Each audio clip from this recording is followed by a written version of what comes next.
시청자 여러분 안녕하십니까? 조관으로 하루를 여는 신통방통의 윤태현입니다. 자, 오늘은 어제 진행된 국민의힘 대선 경선 후보자 2차 토론회 소식으로 시작하겠습니다. 주도권 토론에서 질문이 집중된 후보는 역시나 1차 토론 때와 마찬가지로 윤석열 후보였습니다. 어제는 공약 표절 논란 문제가 화두였는데 먼저 분위기 보고 이야기 나눠보겠습니다.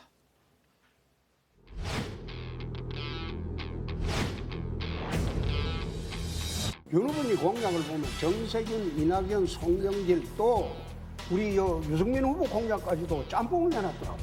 국익 우선주의라고 이야기했죠. 네. 그 제가 한 이야기입니다. 아니 국익우선이라는 말도 특허가 있습니까?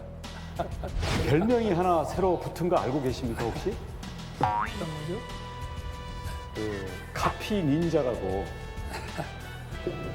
제가 낸 공약 갖다 쓰시고 싶은 걸 얼마든지 쓰십시오. 여기에는 뭐 특허권이 없으니까. 아니 저는 뭐 별로 갖다 쓰고 싶은 예, 생각이 자, 우리 없는데요. 원후- 미국 선거에서는 네. 공약 표절은 이건 심각한 문제입니다. 거의 100여 가지에 가까운 것 중에 하나를 가지고 뭐 공약을 백견니 뭐 이렇게 말씀하시는 거는 좀 어폐가 있지 아닙니다. 않습니까? 아닙니다.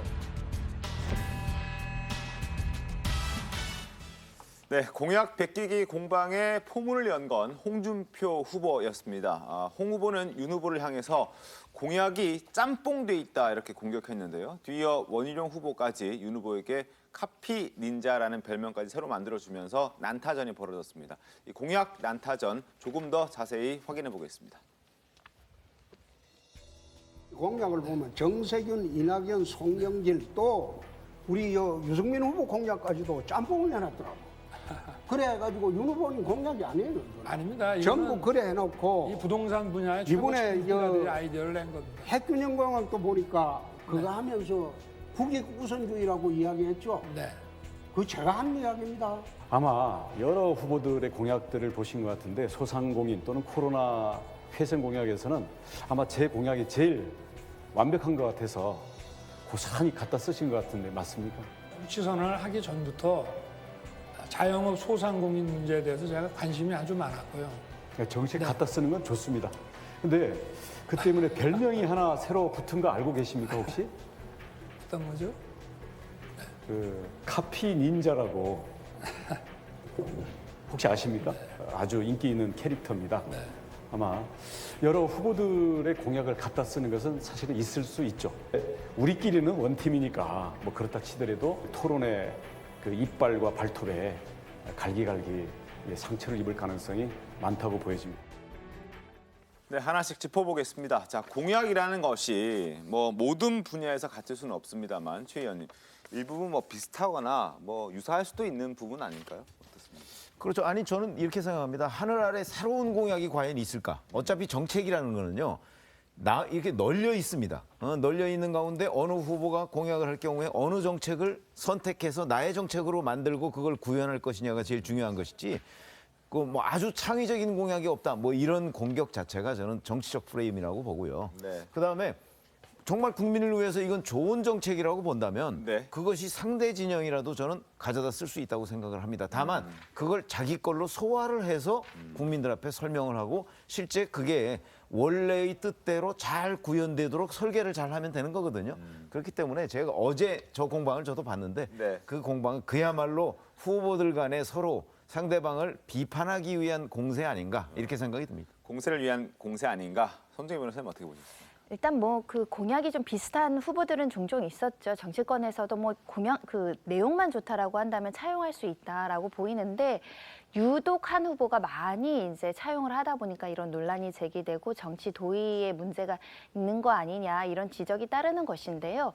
공약을 표절했다라고 해서 이게 법률적인 문제는 전혀 되지 않습니다. 다만 이런 점은 부정적인 인식을 줄 수 있는데 왜 이렇게 많은 후보들 걸 각자 선택을 했을까? 그만큼 이제 공약을 연구하고 깊이 있게 생각할 만한 시간적 여유가 없다 보니까 발생한 문제가 아니겠느냐. 준비가 좀 부족한 후보라는 부정적 영향은 줄 수 있기 때문에 다른 후보들이 이 점을 공략한 것 같습니다. 알겠습니다. 자, 그리고 뭐니 해도 공약 표절 논란에 가장 화가 난 후보는 유승민 후보였습니다. 유 후보는 지난 22일 윤 후보가 외교안보 공약을 발표하는 날부터 표절 논란을 제기했는데 어제는 면전에서 이제 자신의 공약과 숫자까지 똑같다면서 공약의 근거 자료까지 요구했습니다. 유승민 후보의 목소리 들어보겠습니다. 의무 복무를 다녀온 우리 병사들한테 이 주택 청약에 가점을 주는 공약을 발표를 하셨더라고요, 어제. 그런데 이것도 제 공약하고 똑같더라고요. 주택 청약 가점을 왜 5점을 주는지 아십니까? 왜 5점을 주는지 아십니까? 국가를 위해서 복무를 했기 때문에 아니요. 그게 왜 4점도 아니고 6점도 아니고 5점이냐는 거예요. 누굴 보고 베낀 것이 아니고 실제로 우리 전문가 그룹에 있는 분들이 그 군대를 제대한 그 청년들을 상대로 일일이 인터뷰를 해서 이걸 지금 모은 거거든요. 근데 사실 거의 100여 가지에 가까운 것 중에 하나를 가지고 뭐 공약을 베꼈니 뭐 이렇게 말씀하시는 거는 좀 어폐가 있지 아닙니다. 않습니까? 아닙니다. 지금 네. 주택 청약 가점을 5점, 네. 그다음에 군에 의무 복무한 기간 전 기간에 대해서 국민연금 크레딧을 준다. 네. 이렇게 말씀하시는 분은 윤 후보님하고 저밖에 없습니다. 아니 그러니까 이게 저희는 베낀 아니 그 것이 아니고 5점이라는 윤 후보님의 그 정책 참모들이 네. 그 군에 전역한 사람들 인터뷰해서 만들었다고요? 네. 아 그러면 수십 명 인터뷰를 했어요. 저한테 인터뷰 결과를 좀 주십시오. 아니 진짜요. 저한테 지적하신 그 부분을 네. 인터뷰를 해서 얻은 결과라면 그 자료를 저한테 좀 주십시오. 네.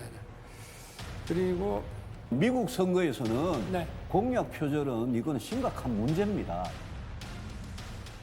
자, 저렇게 공세해 윤석열 후보도 가만히 있지는 않았습니다. 반박했는데, 자, 홍준표 후보를 향해서는 자, 공약의 특허가 어디 있느냐라고 되물었고요. 그리고 유승민 후보를 향해서는 내 것도 괜찮다면 갖다 쓰라 이렇게 응수를 했는데 그 모습도 이어서 보겠습니다. 아니, 그런데 국위우선주의라는 그런 말을 식으로 누구는 공약을 못 자꾸 쓰겠습니다. 발표를 하니까 네. 자기 고유의 생각으로 하는 공약이 아니고 참모들이 만들어준 공약을 그대로 발표를 하니까 문제가 커지는 거예요. 어떻게 무슨 문제가 생각하십니까? 있습니까? 아니 국위구선이라는 말도 특허가 있습니까?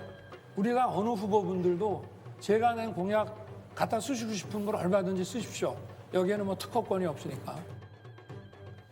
자, 김광삼 변호사님 어떻게 보셨습니까? 그런 것 같아요. 이제 여러 이제 논란이 되고 있는 곳이 한 3가지 정도 되는 것 같아요. 네. 첫 번째는 이제 홍준표 후보의 국위 우선주와 관련된 거. 네. 근데 이게 국위 우선주는 이게 정치학 교과서에 나오는 이야기고 모든 정치인들은 다 국위 국가에서 다 우선주의죠. 국위 우선주의죠. 그래서 이걸 누가 하나가 공약으로 독점해서 이렇게 볼 수 있기 때문에 이 부분에 대해서는 저는 뭐 상당히 표절을 했다 이렇게 보기는 동의하기 어렵다고 봐요. 네. 그다음에 원희룡 후보의 뭐 중소상공인과 관련된 부분 네.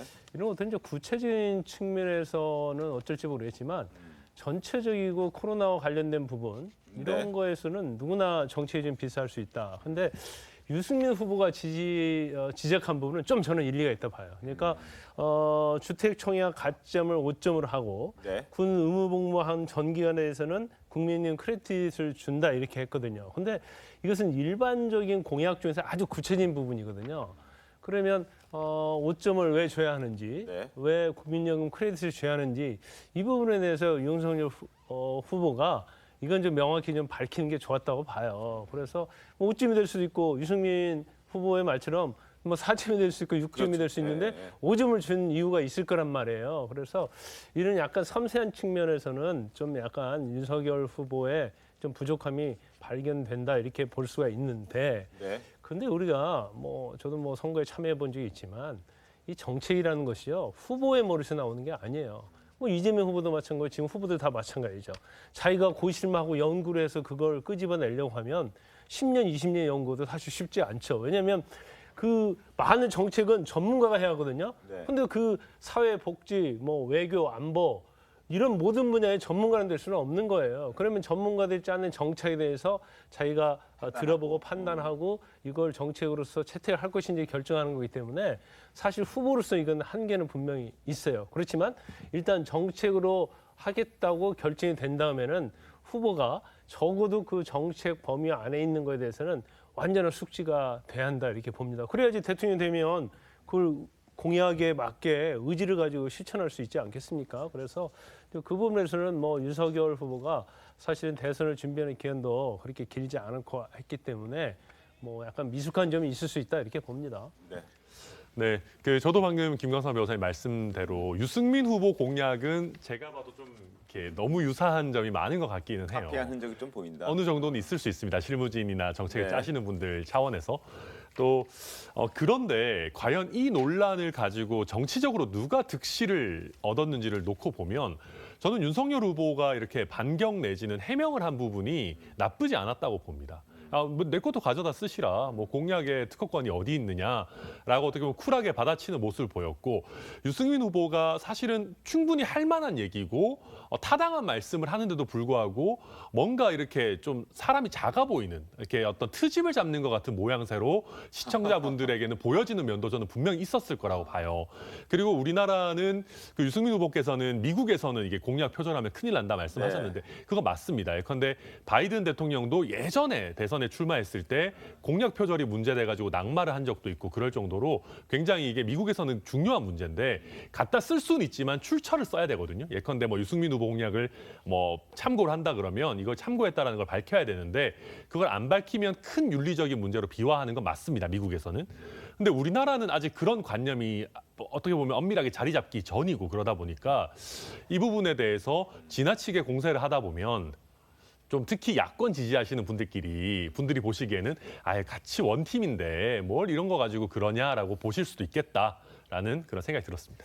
알겠습니다. 자, 어쨌든 공약을 갖고 표절했느냐 안 했느냐 뭐 이런 공방들이 좀 있었다라는 부분 좀 보여드렸고요.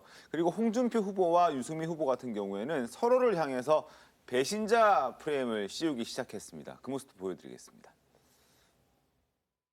박정희 대통령 생가에 갔을 때 참 봉변을 당하셨는데 그 배신자 프레임을 어떻게 풀어 나가실 생각이십니까? 탄핵, 박근혜 이 문제에 대해서 저는 홍 후보님 같이 그렇게 여러 번 말을 바꾸지 않았습니다.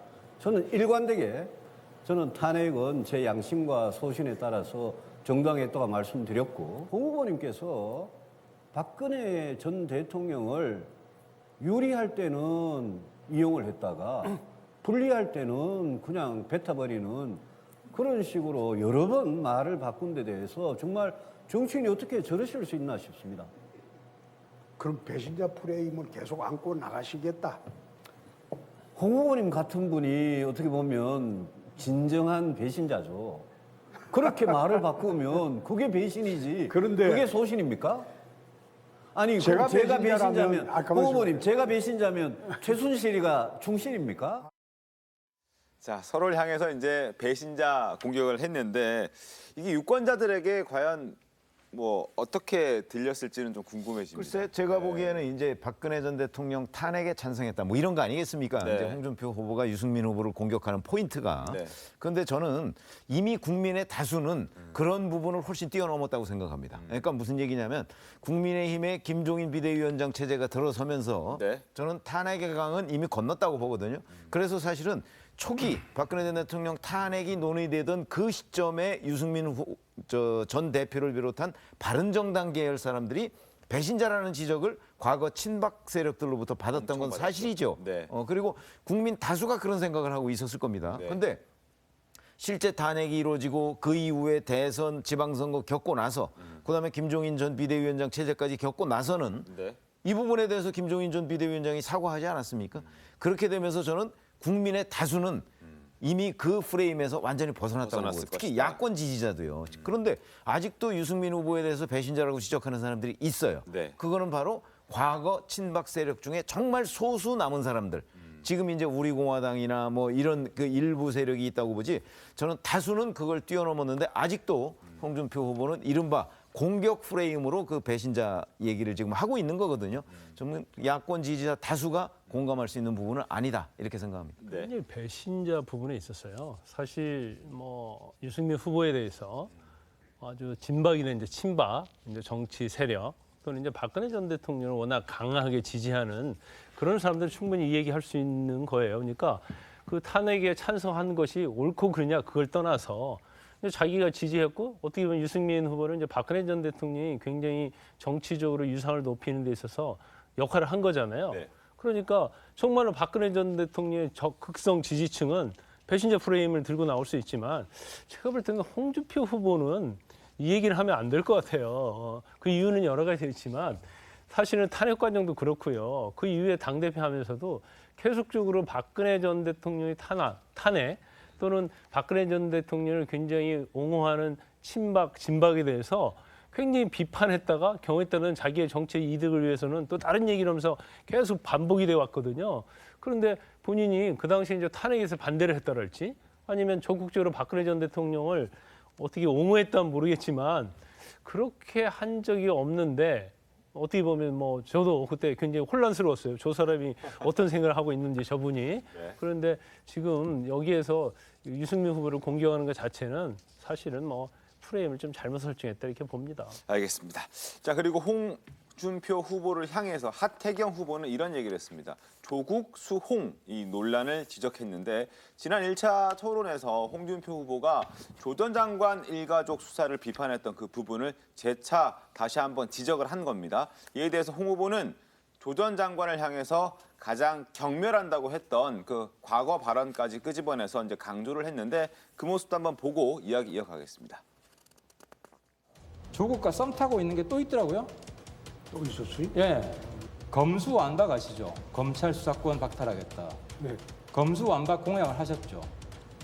저는 그게 공약이죠. 선정국 시대 들어가면 검찰 수사권은 공소유지권으로 다 전환이 됩니다. 저는 그러니까요. 경찰의 국가수사본부를 독립시켜가지고 한국의 FBI로 만들고 전 수사권을 거기 주자는 거예요. 정치 검찰 때문에 대한민국이 혼란스럽다. 예. 그래서 검찰 수사권 폐지하고 보안 수사만 하게 하자. 근데 이게 조국의 검수완박이랑 똑같아요. 근데 이게 평소 소신이에요. 대통령 선거 공약에 발표를 했습니다. 지난번에도 했어요. 지난 그럼요. 대선 때도. 제가 그 거짓말이에요. 출마 선언을 거짓말. 제가 지난번에 아니, 보니까 후보님. 한 적이 없어요. 후보님. 경찰, 검찰 같이 주자고 했지. 자꾸 조국 프레임에 가두려고 하는데 조국을 가장 경멸하는 사람 중에 하나가 접니다. 막말까지 한 사람입니다. 그 프레임에 다음에는 좀 안 가다 그러셨으면 합니다. 전하 변호사님, 일단 뭐 홍준표 후보 입장에서는 조국 프레임에 갇혀서는 안 된다는 생각을 반드시 할 테고 또 그것 때문에 저렇게 얘기한 것 같은데 그래도 하태경 후보는 썸 탄다라고 딱 표적을 지어서 얘기를 하네요. 네, 하태경 후보가 참 그 표현을 잘 쓰시죠. 근데 홍준표 후보 입장에서도 이 부분은 정말 양보할 수 없는 것이 그 홍준표 후보가 최근에 2030 세대의 그 아주 뜨거운 지지를 받고 있지 않습니까? 그렇죠. 그런데 2030 세대가 민주당 지지를 거둬들이고 국민의힘 쪽으로 넘어오거나 아니면 국민의힘에 관심을 가지게 된 아주 결정적인 이유 하나가 조국 전 장관 사태거든요. 그러니까 거기서 느꼈던 어떤 민주당의 내로남불, 위선, 그리고 어떤 불공정성 같은 것들의 환멸을 느끼고 국민의힘에 온 친구들이 굉장히 많은데 그 사람들이 이제 그 특히 홍준표 후보를 지지하는 2030들이 보기에 아니 홍준표 후보가 조국 전 장관을 옹호한다라고 하면 이거는 어떤 영린을 건드리는 게 될 수 있습니다. 그래서 실제 지난 토론회 이후에 홍준표 후보께서 2030 분들의 엄청난 항의를 받았다고 해요. 그러다 보니까 이번에 홍준표 후보께서 경멸한다라는 표현을 쓰면서까지 조국 수홍 논란에서 벗어나려고 하는 그런 애를 쓰시는 게 아닌가 싶습니다. 손정혜 변호사님 어떻게 보셨어요? 네, 사실 조국의 시간이 많이 흘렀습니다. 조국 전 장관 일가 사건은 아직 진행 중이긴 하지만 정치권에서는 다시 새로운 어떤 화제라든가 사건 사고로 정치권에서 공방이 되고 있는 상황이기 때문에 네. 조 전 장관 이슈를 가지고 대선 후보를 공략하기에는 좀 약간 화제성이 좀 떨어지는 측면이 있다. 이 점을 지적을 해드리고 싶고요. 더군다나 사실은 홍준표 후보 입장에서는 조 전 장관 굉장히 많이 비판을 해왔었거든요. 나는 할 말은 한다. 옹호할 때는 가행 수사라고 지적도 하지만 또 열렬하게 그 여러 가지 비리행위에 대해서 지적을 했기 때문에 이 조국을 수호한다, 수홍이다 이 프레임은 또 적절하지 않은 측면이 있습니다. 알겠습니다. 너무 기본적으로는 본인이 불러온 거 아닌가요? 지난번 1차 토론 때 그렇게 생각이 들고요. 지금 본인이 거기를 벗어나려고 해서 자 과거에 뭐 조국 전 장관을 경멸했다라고 한다면 자칫 잘못하면 또 말 바꾸기로 오해가 될 수 있어요. 그런 점을 아마 홍준표 후보가 앞으로 1차 토론에서 워낙 그 첫 번째 단추를 잘못 끼웠기 때문에 네. 그 이후에 과거 본인이 조국 전 장관에 대해서 했던 발언 이런 것들이 다시 다 이제 소환이 되면서 아마 이 말이 꼬이게 될 가능성도 굉장히 많습니다. 그런 부분을 주의하셔야 될 겁니다. 근데 그런 것 같아요. 이제 토론의 어떤 중요성이 네. 굉장히 이렇게 중요한가 이제 그 정도 느낄 정도 되는 것 같아요. 그러니까 홍준표 후보가 사실은 추세설에서 보면 굉장히 윤석열 후보를 이제 추격하는 경우 때서 뭐 골든 크로스도 뭐 발생했다 이렇게 평가할 수 있는 것이 나왔었잖아요.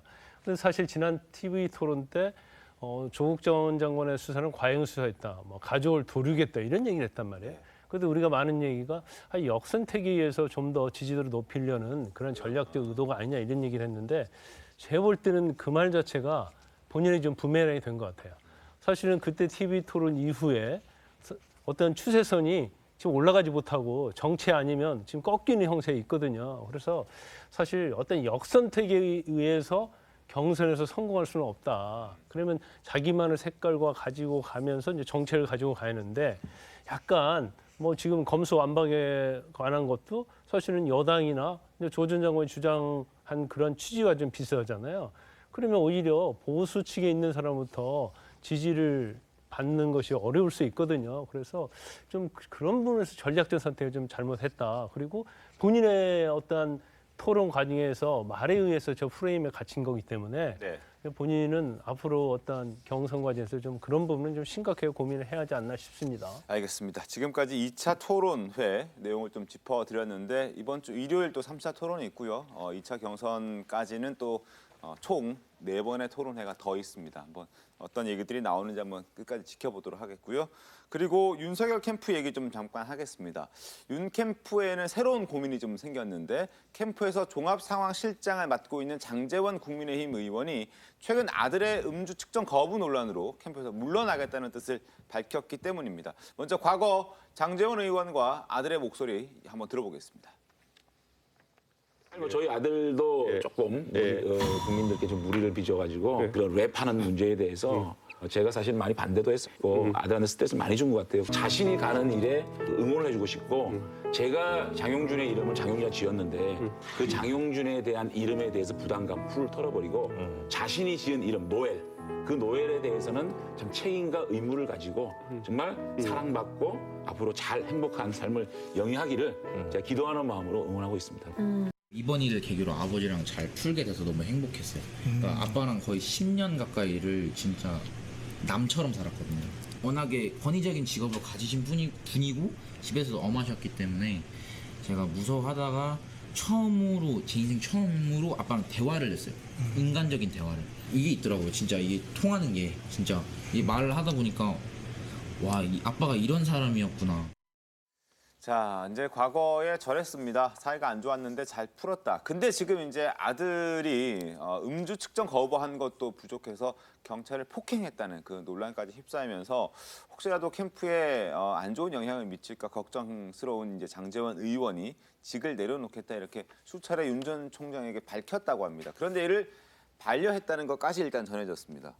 그렇게 되겠죠. 아니 저게 좀 난처한 입장인 것이 이제 저거로 사회적 무리를 일으켰단 말이죠. 네. 그러니까 캠프의 종합상황실장이라는 게 또 중요한 직책이잖아요. 그렇죠. 계속 갖고 있을 수가 없겠다 이렇게 판단을 한 것으로 보이는데 저게 굉장히 정서적인 문제예요. 그리고 사실은 노엘이 이제 성인이 됐습니다 벌써. 네. 그렇게 되니까 성인인 자식의 행동에 대해서 부모가 어느 정도 뭐 도의적 책임을 져야 되는 거 뭐 있겠죠. 그러나 그것이 상황실장직을 내려놓을 정도냐는 이제 이게 정무적 판단이 필요한 거예요. 근데 윤석열 후보는 이제 거기까지는 아니지 않느냐 아마 이렇게 판단을 한 것으로 보입니다. 알겠습니다. 뭐 어떻게 결론 날지 한번 지켜보겠습니다. 자, 다음 주제 가겠습니다. 민주당도 오늘 부산에서 10차 토론회를 갔습니다. TV 토론을 갔는데 오늘 토론회에서 아마 이게 쟁점이 될 것 같습니다. 대장동 특혜 의혹. 아마 설전이 벌어질 것으로 전망이 되는데 이미 치열한 공방을 벌이고 있는 이낙연, 이재명, 이낙연 이 두 사람의 목소리 한번 들어보겠습니다. 그 사업 추진하는 핵심 세력들이 국민의힘 정치인들 다 영입해가지고 작업을 하고 있었잖아요. 저희는 알 수 없었지만 저한테 이 사업권을 통째로 빼앗겨버린 그 사람들이 저하고 유착했을 거라는 상상을 하시는 겁니까? 아니죠. 모른다고 하시는데 어떻게 계속 모를 수 있었을까? 굉장히 정의감의 화신인 것처럼 지금 말씀을 하시고 그러는데 11배의 이득을 7사람이 전부 독차지하고 있는데 계속 괜찮다고 생각하셨을까? 자, 그렇게 말씀하시면 성남시는 25억 원 투자해가지고요 5,500억 벌었는데 이거는 어떻게 생각하십니까? 대단히 일확천금이죠. 자, 이낙연 후보 시종일관 불안한 후보는 안 된다는 걸 강조하면서 본인은 안정적이다 이렇게 얘기를 하고 있습니다. 자, 그리고 지금 이낙연 후보 같은 경우에는 화천대유 방지법이라는 것을 또 공약으로 내세웠는데 아마 천하나 변호사님 네. 호남 지역의 경선 앞두고 정말 마지막 승부를 던졌다 이렇게 봐도 되겠죠? 네, 맞습니다. 저도 이제 제가 뭐 그 순천에 지금 살고 그렇죠. 있으니까 얘기를 좀 들어보면 원래는 이재명 지사 쪽으로 분위기가 완전히 옮겨갔었어요. 완전히? 네, 거의 그러니까 물론 아주 전에 이제 이낙연 후보 대세론일 때는 민주당에서 호남 출신 대통령을 만들겠다는 열망이 커서 이낙연 대세론이 있었지만 그게 이제 그 전직 대통령 사면 발언이라든지 그 이후에 대세론이 꺾이고 나서는 이재명 지사 쪽으로 뭐 많은 분들이 거의 확정적이지 않겠느냐, 호남 민심도 그렇게 갔었었는데 최근에 조금 흔들리고 있는 건 맞습니다. 특히 이 대장지구 의혹 같은 부분은 그 국민들이 굉장히 중요하게 생각하시는 부동산과 관련된 굉장히 큰 의혹이지 않습니까? 네. 가뜩이나 민주당 지지하는 분들 사이에서도 여러 의혹들, 뭐 형수 욕설 논란이라든지 뭐 기존의 뭐 전과 논란들이라든지 이런 게 있었지만 그래도 될 사람을 밀어야 된다라는 생각이 강했었는데 거기다가 대장지구 논란까지 와버리니까 이게 마치 그 잔에 물이 찰랑찰랑 넘칠랑 말랑 할 정도로 지금 호남에서도 많은 분들이 의구심을 갖고 있는 상황인 것은 맞습니다. 그러면 이렇게 얘기를 하면은 손정희 변호사님, 이낙연 전 대표의 어떤 이런 목소리, 메시지들이 좀 호남에서 영향을 좀 미칠 수도 있겠네요. 일단은 호남에서는 그래도 될 사람, 대통령으로서 그 정권 재창출이 될 만한 사람을 지지하겠다라는 흐름들이 있었는데 워낙 대장동 이슈가 크고 앞으로 향배가 어떻게 될지 이제 예측하기가 어려운 측면이 있다 보니 일부는 좀 불안감에 흔들릴 가능성은 존재할 것 같습니다. 더군다나 지금 대장동 관련해서 구체적인 어떤 실제 인물들이나 뭐 그 연관된 여러 가지가 나오면서 마치 뭐 어떤 객관적인 물증이나 혐의점이 구체화되진 않았는데 추상적으로 뭔가 좀 잘못됐다, 비리로 비춰질 만한 여러 가지 정황들이 나오기 때문에 그런 부분에 조금 약간 유보적인 태도로 보이는 유권자들은 분명히 존재할 수 있고 그래서 이재명 지사 측이 나를 수사해라, 나는 떳떳하다, 그리고 만약에 어떤 게 밝혀지면 나는 다 사퇴하겠다 이렇게 지금 나올 수밖에 없는 처지가 아닐까 생각이 듭니다. 알겠습니다. 자, 지금 이 화천대유 대장동 특혜 의혹은 잠시 뒤에 좀 구체적으로 저희가 살펴보고 이 내용과는 별개로 지금 이재명 지사의 최측근 그리고 브레인으로 꼽혔던 이한주 전 경기연구원장이라는 사람이 있는데 이 사람이 캠프에서 물러났습니다. 부동산 투기 의혹 때문에 물러났는데 토지랑 건물이 정말 어마어마하던데요. 이 논란이 이제 제기되는 것은 이재명 지사가 평소에 그 부동산 불로소득에 대해서는 규제를 강화하겠다, 모두 다 이익을 환수시키겠다 이런 강력한 규제 방침을 이제 공약까지 이제 설파를 하는 와중에 이재명 지사하고 굉장히 가깝거나 또 정책 멘토로서 활동하는 이한주 전 원장이 알고 봤더니 이제 부동산이 상당 부분 많아서 뭐 보도에 따라서는 10곳이 있다, 또 17곳이 있다 이렇게 이제 보도가 나오고 있어서. 그렇다고 한다면 뭐 부동산이 다 많다고 해서 문제가 되는 것은 아닌데 그 과정에서 뭐 페이퍼 컴퍼니를 만들어서 자녀들한테 편법 증여한 거 아니냐, 또 최근에 논란이 됐던 농지법 위반 아니냐 이런 의혹들이 난무하다 보니까 스스로 이제 사퇴를 하는 수순까지 이르렀는데요. 좀 교통 정리가 잘 될 필요가 있습니다. 내가 부동산 관련해서 강력한 규제를 설파하고 이것을 정책을 실현하려면 주변 사람들도 사실 그에 걸맞는 사실 다주택자 정의해야 된다. 이런 말도 했었거든요.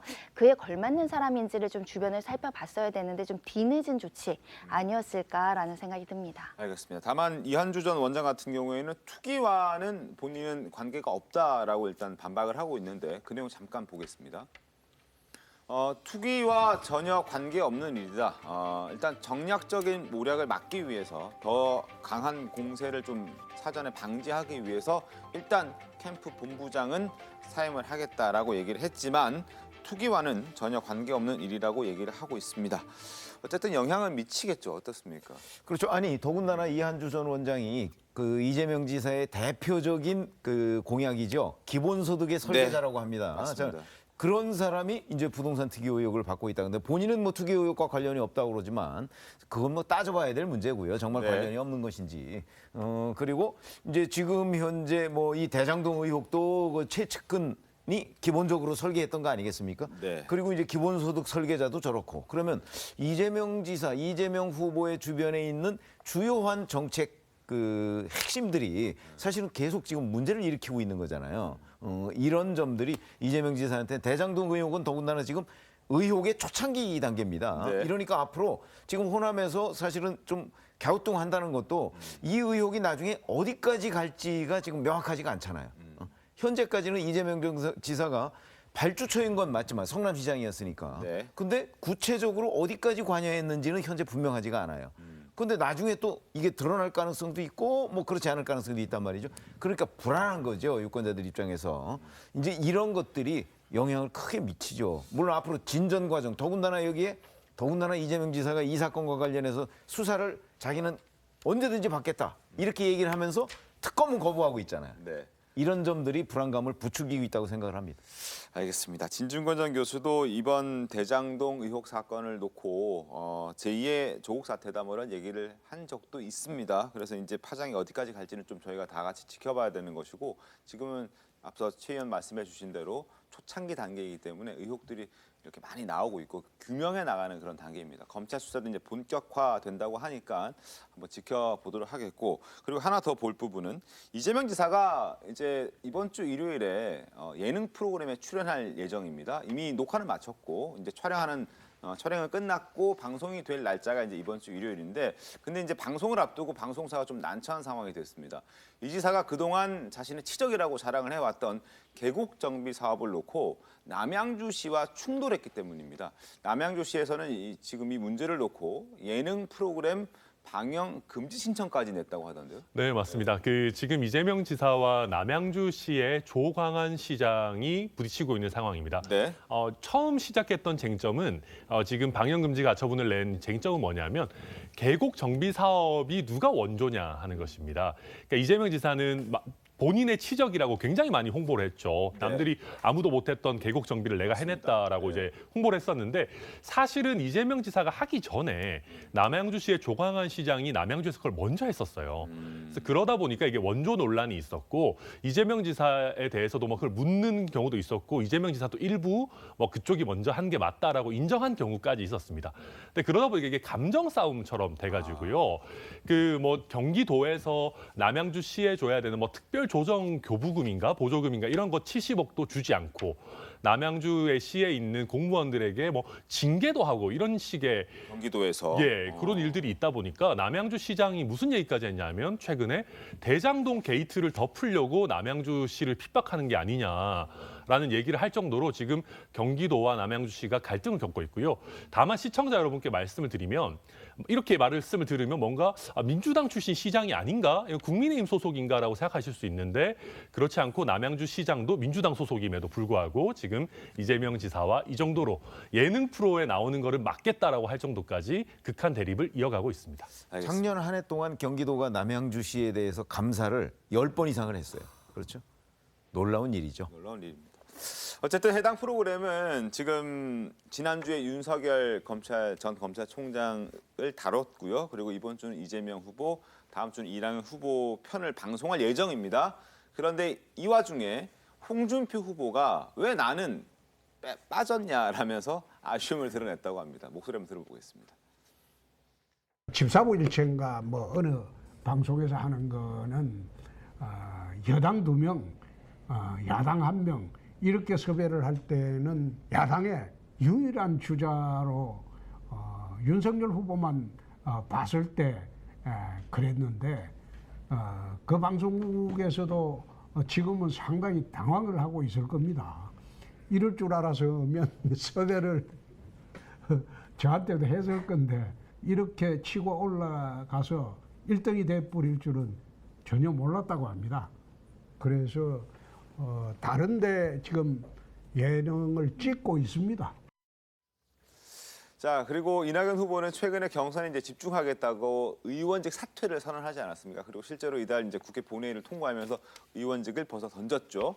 그런데 이러한 이낙연 후보를 향해서 이재명 지사 측에서 책임론을 제기하고 있습니다. 화면 보겠습니다. 자, 국민의힘 입장에서는 이보다 확실한 선거 전략이 없다. 대통령 후보와 당대표가 모두 주인공으로 뛰는 초유의 선거가 만들어져서 시너지 효과가 만만치 않을 것이다 라고 얘기합니다. 여기서 이제 당대표가 이제 이준석 대표죠. 그리고 종로 출마설에 대해서 이제 얘기가 스멀스멀 나오고 있지만 어쨌든 이준석 대표는 뭐 자기 지역구를 좀 챙기겠다는 얘기를 하고 있지 않습니까? 이준석 대표가 이제 언론에서 인터뷰를 여러 번 했어요. 그래서 자기는 이제 상계동에서 출마를 하겠다 이제 그런 취지로 얘기를 하더라고요. 그런데 아마 그런 것 같아요.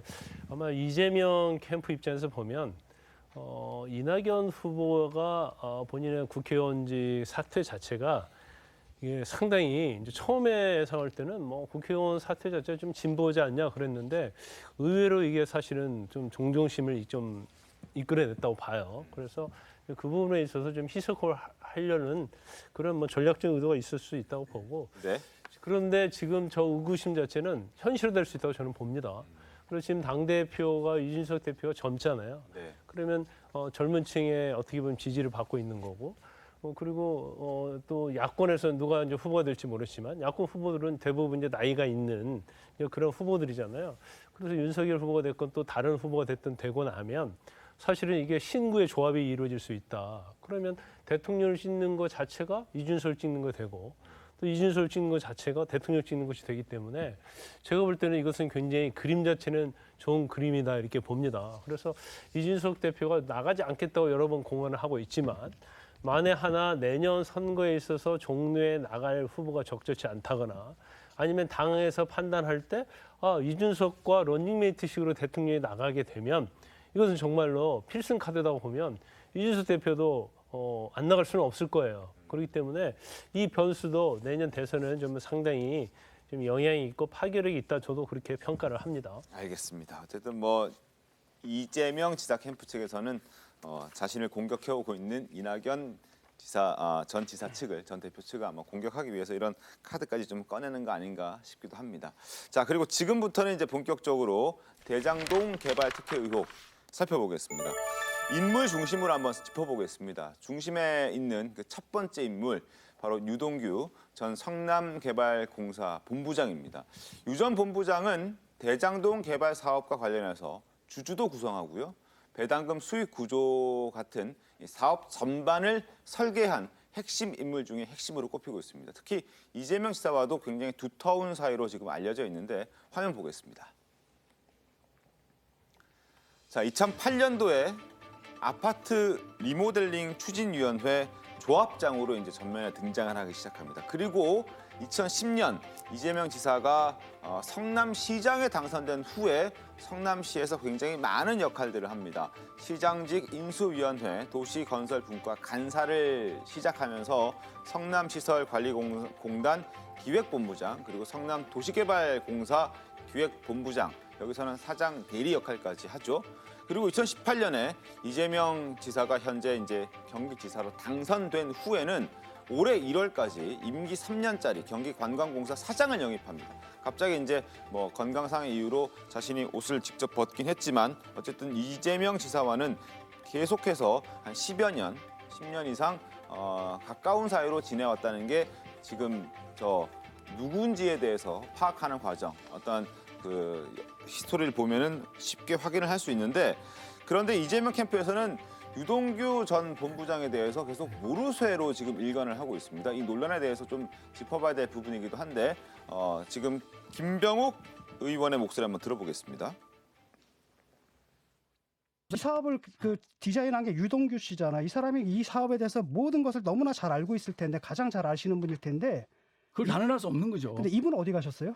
저도 모르죠.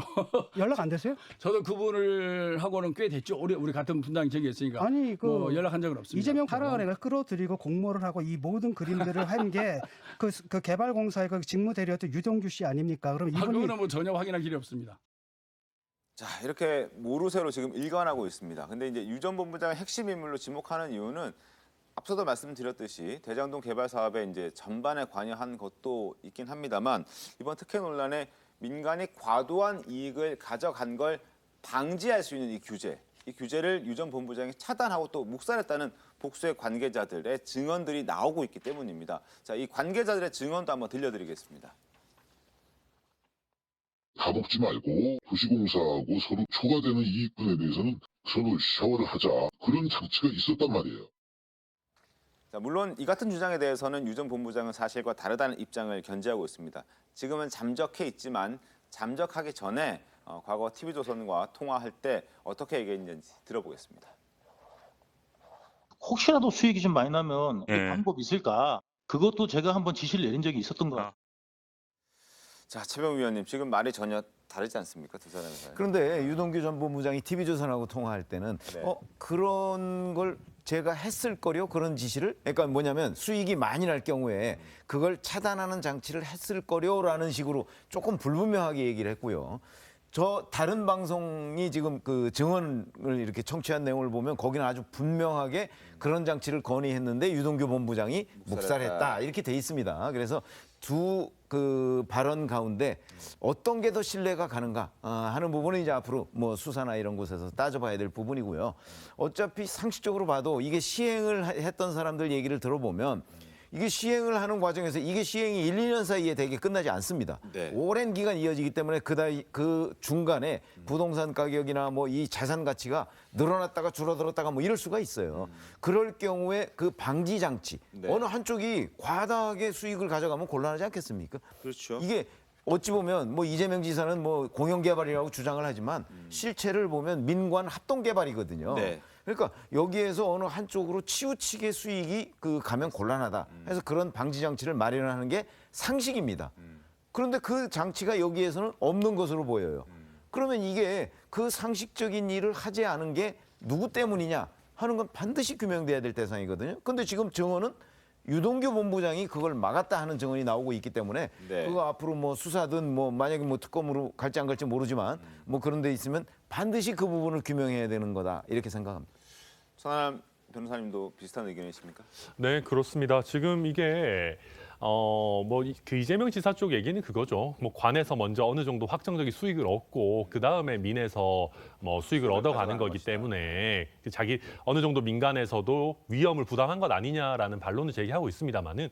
이 사실 협상을 할 때 지금 대장지구가 어떻게 보면 굉장히 노른자위 땅이지 않습니까? 남판교라 뭐. 네, 남판교니까. 그리고 게다가 지금 성남시가 같이 하고 있기 때문에 우리가 시행을 할 때 가장 큰 게 이제 토지를 잘 확보할 수 있을 것인가, 뭐 이렇게 알박기라든지 이런 문제가 있는데 그 부분이랑 인허가가 제때 잘 나올 것인가 하는 두 가지 큰 리스크가 있는데요. 그 다음에 이제 토지 가격 변동의 리스크인데 남판교이기 때문에 토지 가격 변동 리스크도 크지 않고 그다음에 인허가라든지 토지 확보도 사실 관에서 다 해주는 구조거든요. 그렇다라고 하면 이 민간 업자들이 얻는 이익에 대해서 어느 정도 상한을 정하자라고 했었어도 민간 업자들도 그걸 다 받아들였을 겁니다. 왜냐하면 본인들의 위험도 그렇게 크지 않기 때문에.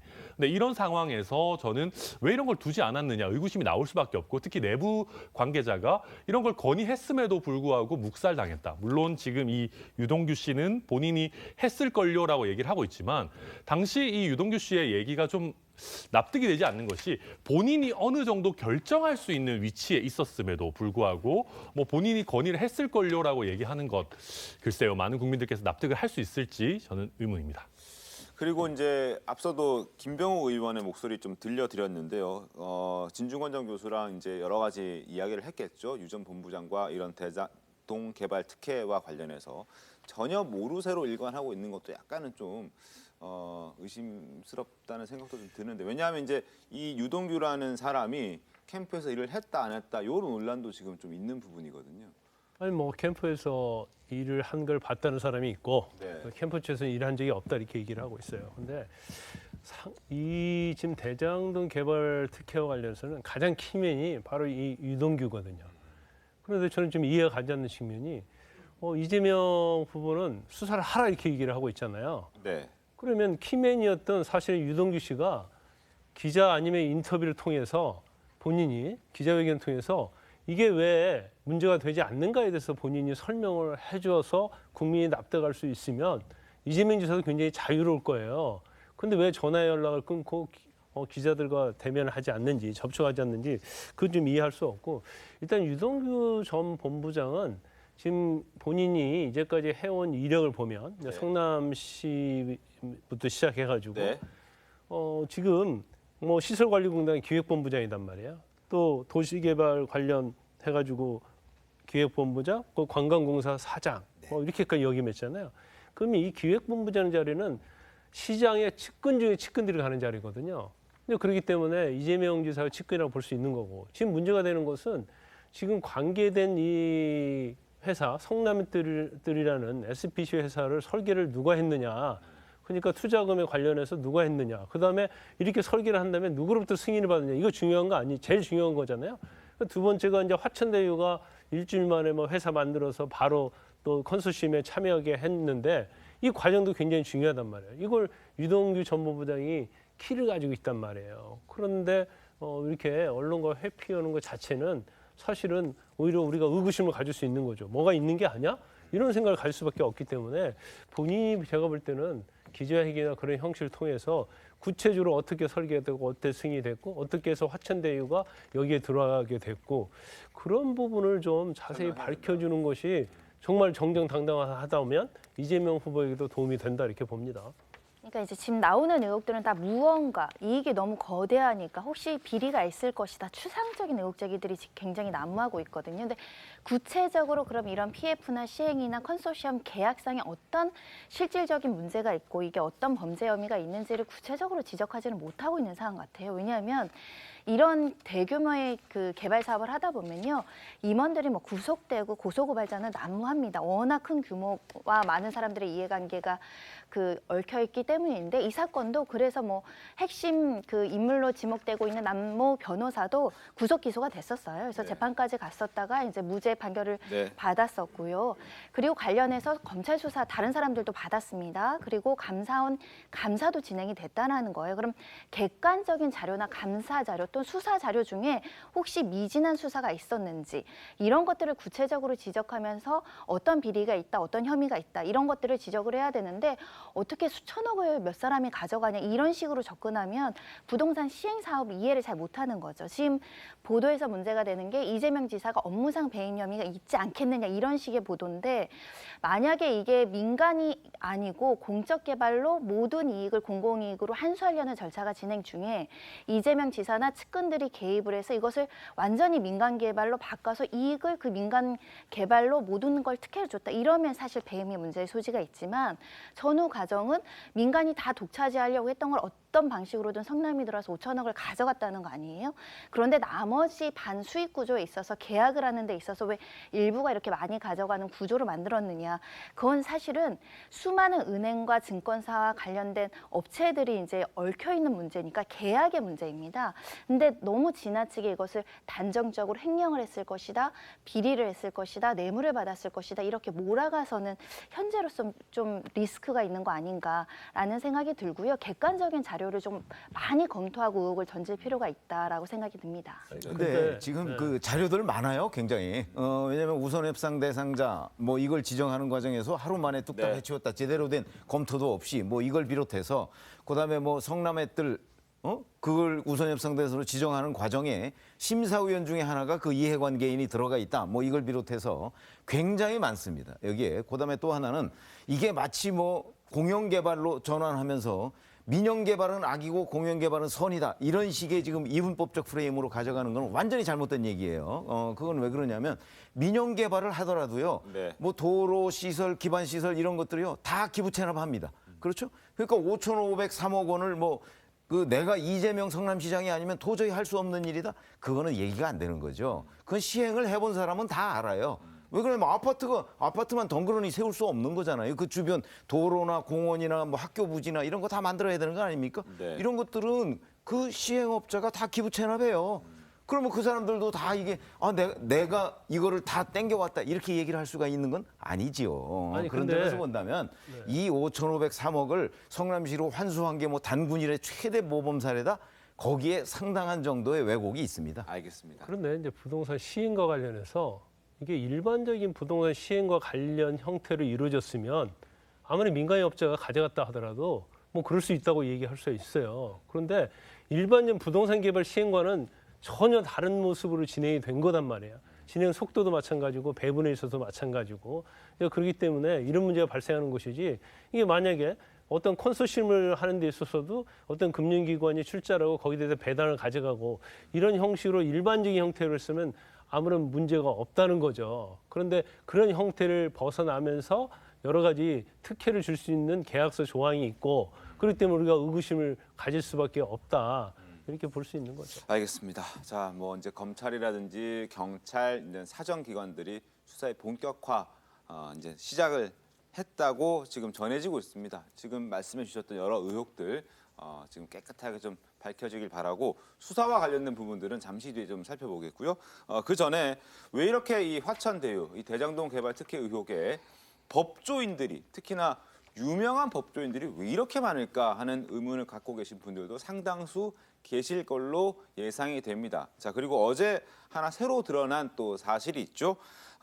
김수남 전 검찰총장도 여기에서 고문으로 일을 했다는 게 보도가 됐습니다. 자, 김수남 검찰총장까지 등장을 했어요. 글쎄요. 그러니까 뭐 김수남 전 검찰총장, 박영수 전 특검, 그다음에 권순일 전 대법관. 그렇죠. 사실 뭐 굉장히 쟁쟁한 법조인들인데 그러면 이 사람들이 왜 여기에 가서 뭐 고문이나 이런 걸로 근무를 했을까 하는 일들이 이제 궁금해지는 대목이고 그다음에 역할도 궁금해지잖아요. 네. 그 첫 번째로 생각해 볼 수 있는 건 바로 이 화천대유의 실질적인 오너, 100% 지분을 가지고 있는 이 김모 씨라는 전직 언론인 출신.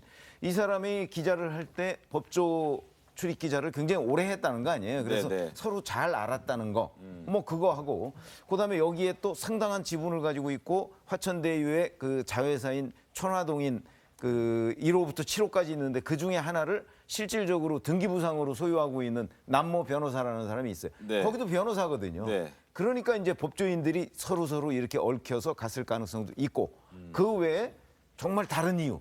우리가 잘 모르는 그런 이유도 있을지 모르겠다. 이런 겁니다. 알겠습니다. 자, 그리고 그 화천대유 안에는 천화동인이라는 또 7개의 회사가 있습니다. 그중에 천화동인 4호를 소유하고 있는 것으로 알려져 있는 남모 변호사라는 사람이 있는데 이 사람이 지금 미국 샌디에고로 가족들과 함께 떠났다고 합니다. 그래서 이제 하태경 의원 같은 경우에는 도주의 우려가 있으니까 수사 또 빨리빨리 해야 된다라고 얘기를 하고 있는데 자, 하태경 의원의 목소리 한번 들어보겠습니다. 그 천화동인 소유주라고 이제 명단이 나왔잖아요. 맞습니다. 이분들이 한 분씩 보면 사라지고 있어요. 그래서 빨리 출국 금지를 해야 돼요. 어떤 분은 뭐 미국 이미 도피한 것 같다라는 뭐 제보가 온 것도 있고요. 아, 실명 제보가 왔습니까? 예. 천화동인 1, 2, 3, 4, 5, 6, 7 중에 한 사람이 해외 도피했다는 얘기를 들었다. 그렇죠. 같은 변호사 업계에 있는 분이어가지고 변호사 중에 한 그래서 명이. 출국은 빨리 정지를 시키는 게 수사를 위해서 필요할 것 같다는 생각이 들고요. 자, 누구는 잠적하고 또 누구는 미국으로 가버리고 뭐 이런 상황들이 벌어지니까 수사를 시작해도 뭔가 지지부진할 수 있다는 걱정이 있습니다. 그래서 사정기관도 빨리 수사를 하라는 야당의 목소리가 참 많은데 그래서 그런지 움직이기 시작했습니다. 검찰과 경찰이 움직이기 시작했는데 우선 경찰은 화천대유의 대주주인 기자 출신인 김모 씨를 출석 통보했다고 하는데 천안 변호사님, 네. 뭐 출석 통보 언제 한 겁니까 구체적으로? 지금 뭐 출석 통보의 구체적인 시기는 최근에 아마 문제가 되면서 경찰 수사도 좀 이 속도를 내고 있는 것으로 보이고요. 뭐 구체적인 시기야 뭐 이렇게 지금 앞으로 출석이 언제 될지는 좀 지켜봐야 되겠습니다만. 근데 이제 네. 경찰 수사가 사실 제대로 될지도 좀 의문인 것이 지난 4월에도 벌써 한번 지적이 됐었는데 그때는 좀 차일피일 미루다가 이번엔 논란이 되니까 딱 부르는 걸 보면 또 주변에서는 이제 일각에서는 또 비판의 시각들이 있죠. 네, 그렇습니다. 특히 이런 사건 같은 경우는 수사기관이 시간을 끌기가 딱 좋은 사건입니다. 왜냐하면 아마 자금의 흐름이 워낙 크고 복잡할 것이거든요. 그러다 네. 보면 경찰에서도 자금 흐름을 일단 따라가고 있다라는 핑계로 수사 시일을 좀 지연할 가능성이 높고요. 특히나 지금 이렇게 뭐 이재명 지사 같은 경우를 보면 지금 뭐 직접적인 연관관계는 아직 안 드러났다라고 하지만 일단 여야를 통틀어서 가장 유력한 대선 후보 중에 한 분 아니겠습니까? 네. 그렇다라고 하면 수사기관에서도 대선 이전에 이게 속도를 내서 어떤 정치적인 영향력을 크게 가지는 거에 대해서 부담스러워할 수 있거든요. 그러다 보면 대선 이전에는 어떤 준비 작업 정도만 하다가 대선에서 누가 당선되는지를 어떻게 보면 지켜보자라는 라는 식으로 시간 끌기로 들어갈 수가 있어요. 그런 면에서는 저도 일반적인 수사기관에 맡겨둘 것이 아니라 조금 더 정치적인 외압에서 자연스러운, 좀 자유로운 특검을 도입해서 이때까지는 무조건 수사 결과를 내야 된다라고 하는 게 필요한 상황이 아닌가, 저는 그렇게 판단이 됩니다. 지금 국민의힘에서 특검하자고 했는데 꽤 기간이 길던데요? 요청한 시간이 최소 90일. 네네. 연장하면 120일까지. 근데 그래도 왜냐하면 사건 자체가 워낙 크고 하니까 그 정도는 필요하죠. 특히 특검이 구성이 되더라도 수사관도 모집해야지 뭐 이런 정도 최소한의 준비 기간이 있기 때문에 뭐 그건 필요한 것이지만 90일이나 120일이라고 하더라도 경찰이나 검찰에 맡겨두는 것보다는 저는 오히려 더 빠를 수 있다. 그렇게 봅니다. 알겠습니다. 자, 그런데 이제 검찰도 이제 수사 속도를 좀 내고 있습니다. 게시를 했는데 이재명 지사 측이 야당 의원을 고발한 건 일단 중앙지검 공공수사 2부로 이제 배당이 됐습니다. 손정혜 변호사님, 여기서는 이제 어떤 혐의를 좀 들여다보게 됩니까? 일단 명예훼손 허위 사실을 유포했다 이런 부분들이 있기 때문에 관련된 이제 의혹 제기를 한 야당 의원들의 발언들이 사실인지 허위인지 먼저가 규명되는 절차가 필요한데 일부는 뭐 허위 사실이 언론 보도를 통해서 확인이 되긴 했습니다.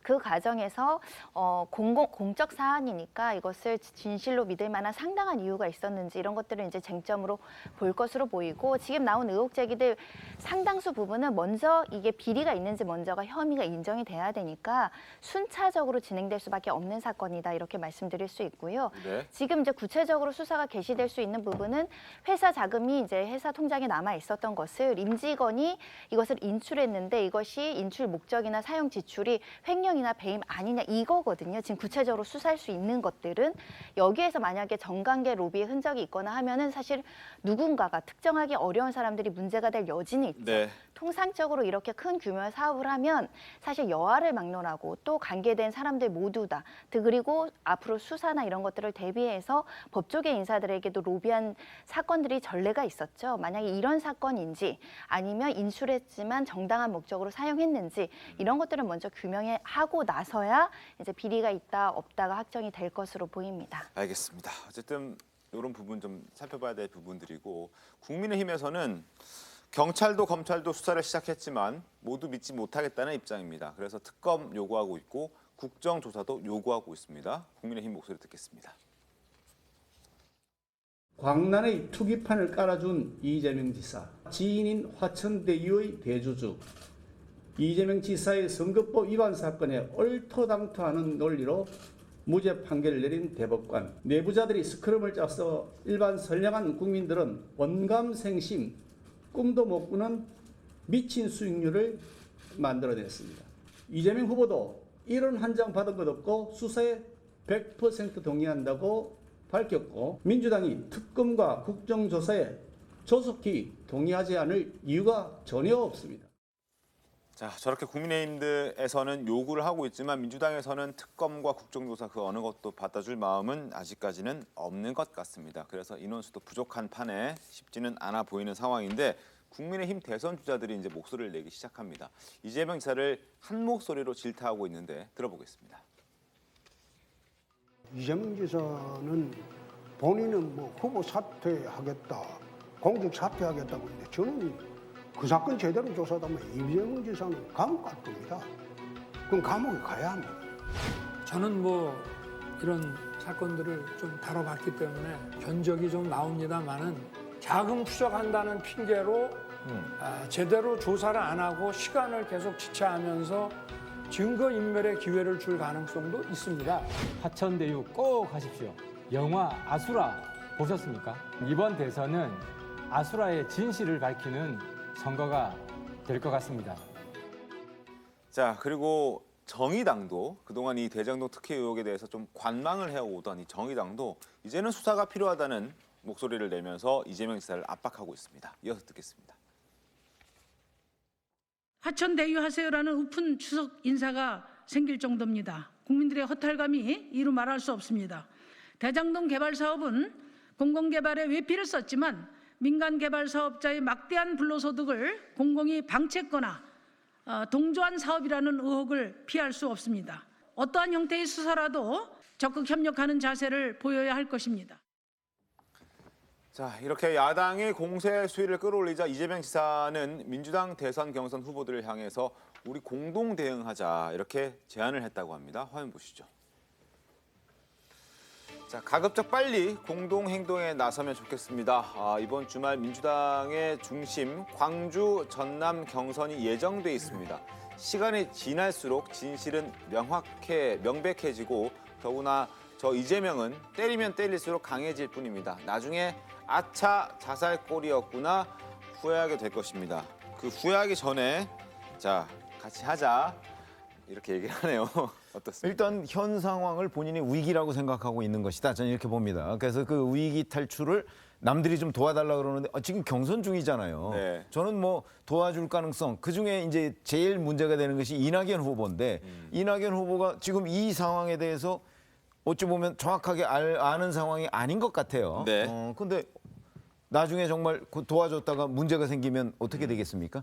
그런 점에서 저는 이재명 지사가 저 공동 대응을 제안한 거는 나중에 본인이 후보가 되고 나서 그때는 공동 대응을 제안할 수가 있겠지만 네. 지금은 아마 저런 식은 그냥 위기 탈출 뭐 그런 한 방식에 불과할 것이지 다른 후보들의 전체적인 동의를 받아내기는 어려울 것이다 이렇게 봅니다. 근데 저 전략은 제가 볼 땐 괜찮은 것 같아요. 그러니까 위기 극복을 위해서 공동 대응하자. 그러면 공동을 만약에 대응하게 되면 사실은 국민의힘의 어떤 그런 주장이 잘못됐다는 걸 이쪽에서 어떻게 보면 지지자의 결집을 유도할 수 있거든요. 근데 아까 말씀하신 것처럼 전체는 못 하겠지만 만약에 추미애 후보랄지 김두관 후보가 여기서 참여를 하게 되면 네. 사실은 어느 정도 좀 희석할 수 있는 효과가 있다. 네. 그렇지만 이거 자체 이제 경선용이다 이렇게 봅니다. 그래서 일단 뭐 호남의 경선 결과 발표하기 전에 예.